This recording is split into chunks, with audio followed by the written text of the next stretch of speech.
All right, well, back with us now, our retired U.S. Air Force Brigadier General and Newsmax contributor Blaine Holt, as well as former CIA analyst and former National Security Council Chief of Staff, Senior Fellow at the America First Policy Institute, Fred Fleitz, and Iran Program Research Analyst at the Foundation for the Defense of Democracies, Janatan Sayeh. Great panel here this morning as we continue this ongoing coverage. Jonathan, again, we were talking about this a few moments ago, just the sheer historic nature of what we're watching unfold before our eyes overnight.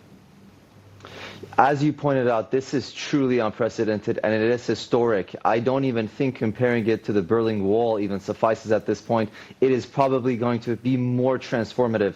It's really, really crucial for us to be looking out for the sequencing that's going to take place. I think the first stage of the war, as we saw during the 12-day war, is going to be going after, of course, decapitation, political and military, and of course, getting rid of any potential ways that the Islamic Republic can retaliate. We know they've been launching missiles, but of course, those silos, those launchers need to be eliminated. And I think the most interesting part is going to be the second wave. Once this calls for protest from the opposition and from the president really expand, and once these repression sites are targeted, that would allow the suffocated civil society to breathe. And as the president accurately noted, it is now or never, and it is the Iranian people's chance to take over their destiny.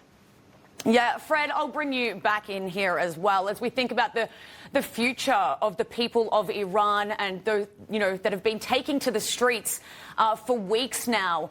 And thousands, tens of thousands of people are being killed by the Islamic regime there in Iran. Tell us what you think the future looks like for them now in the wake of what we have just seen unfold. Well, the mass protests that broke out in last December were in part caused by the attacks against Iran last June. The incompetence of the Iranian military really undermined its credibility. Sanctions increased on Iran throughout the year when sanctions were snapped back by the US, UK, and Germany. Sanctions were put in place by the nuclear deal from 2015. The economy collapsed, which led to these massive demonstrations. I think we're going to see that again. This is something the Iranian people are going to act on. But, I'll add another thing that is really worth noting here. President Trump gave the Iranian government every opportunity to avoid this. He said in a speech in Saudi Arabia last year, he wanted peace through commerce, to live in peace with Iran. He stopped the war in June. The Israelis wanted to keep attacking and negotiated a ceasefire. How did Iran repay him? They immediately start rebuilding their missile and nuclear sites. So that's why we are right now. They had an opportunity through negotiations for the last few weeks to strike a deal with President Trump. The Iranian leadership stubbornly refused. So they had all kinds of off-ramps to avoid this. They didn't take the opportunity. Blaine, I'm going to bring you back into the conversation as well. Talk to us about the fact that we are seeing two names for this operation. This is an operation that seemed to have been coordinated between Israel and the United States, but yet the United States operation is being dubbed Operation Epic Fury, and then from the Israelis, Roaring Lion. What can you tell us about that? Well, Roaring Lion's got a lot of religious connotations to it. You've got the restoration of the Iranian people, and the centerpiece of their flag was the lion before the fall of the Shah 47 years ago. And so there's that Epic Fury. That's a name that we've given to an operation to show that, the zeal of the United States is not to be trifled with once you're disingenuous with us, and we know that there's no further way to go. But the other part of this that's so important is that in our operation name, the operation name is simply about business. You represent a clear and present threat to the United States.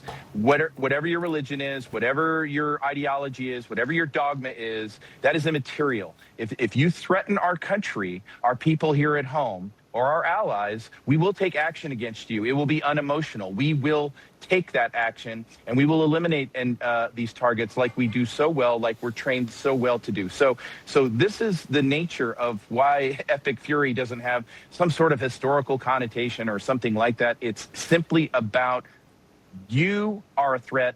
We will neutralize you now. And the historic part of this is watching the Iranian people take their country, form a parliament, pick a leader, and come back into the world community, because the big prize, as you well know, Sarah, is the Abraham Accords. And if we can bring peace or stability right now and take out these proxies, we've got a clear path to that. Absolutely. Yeah, Blaine, another difference between these two operations, besides their different names, is what they're targeting. The IDF admits that it targeted the supreme leader. It targeted Iran's president, while the U.S. reportedly focused mostly on the military side, the military assets. What do you make of that distinction? And can, by the way, Israel go in and get the supreme leader if he's in a bunker, or are we going to have to pull another midnight hammer and drop a bunker buster in there to get him?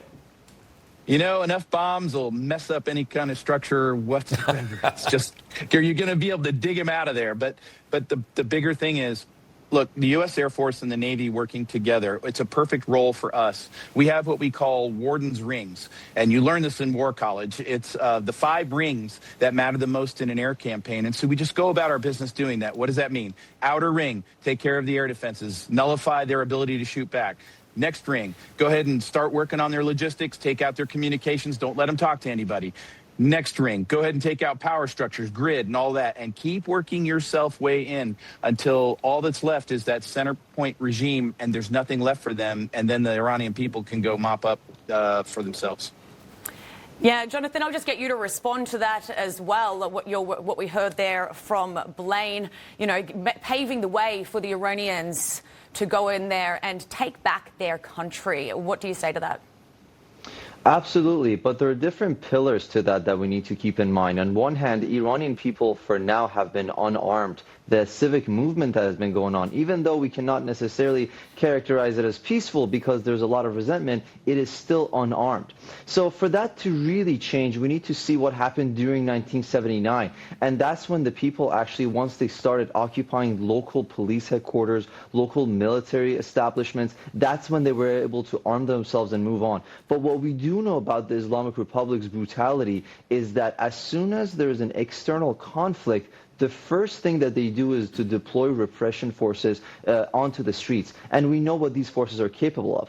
So in addition to just this large-scale, big-picture targeting of the leadership and the infrastructure, it is also about more, I guess, specific targeting. You're talking about even neighborhood level. For example, a squad on bikes that is opening fire on protesters, they need to be neutralized. And for that, of course, on one hand, Iranians are going to risk their lives as they have before. But I do think Israeli intelligence is going to play a role there, given how involved they are, given that they have really penetrated every cornerstone of the Islamic Republic's intel capacity. They're going to probably provide aid to the Iranians, let them know when they can occupy what location. It'd be very interesting for us to see how the people are going to take on this challenge. Or is it going to be first in Tehran, the capital, and then is it going to be widespread?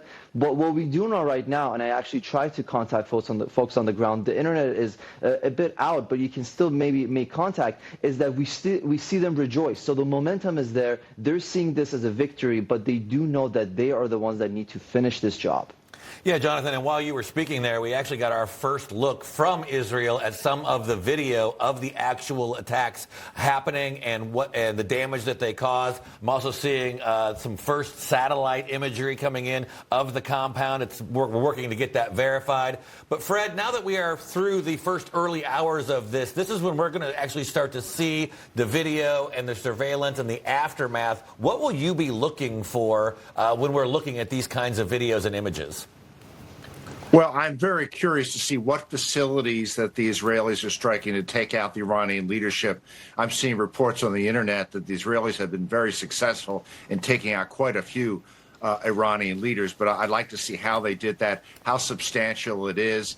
I also want to make sure that there are efforts to knock out missiles, missile launchers, and I'm concerned about other ways that the Iranians may retaliate with the Houthi rebels, and there could be sleeper cells in the U.S. We know that Joe Biden did not defend our southern border, that millions of illegal aliens came into our country. There most certainly were Iranian agents, so I think the FBI is on high alert right now on the possibility of attacks within our country in retaliation for this attack. Yeah, Blaine, similar question to you. When you look at that footage that was released from the IDF, what does it tell you? It tells, well, we're seeing effective strikes on this particular footage, but my understanding is there's going to be hundreds of strikes to go through for battle damage assessment.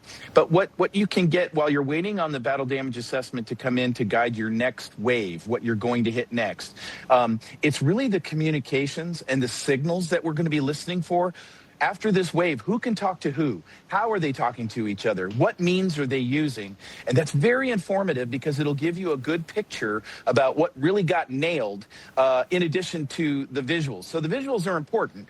And then to Jonathan's point, the ground game and the intelligence assets on the ground will also provide a very valuable treasure trove. And then once that's complete, the targeteers are going to go to work and they're going to know exactly where they need to go next. Great conversation. We will continue this throughout the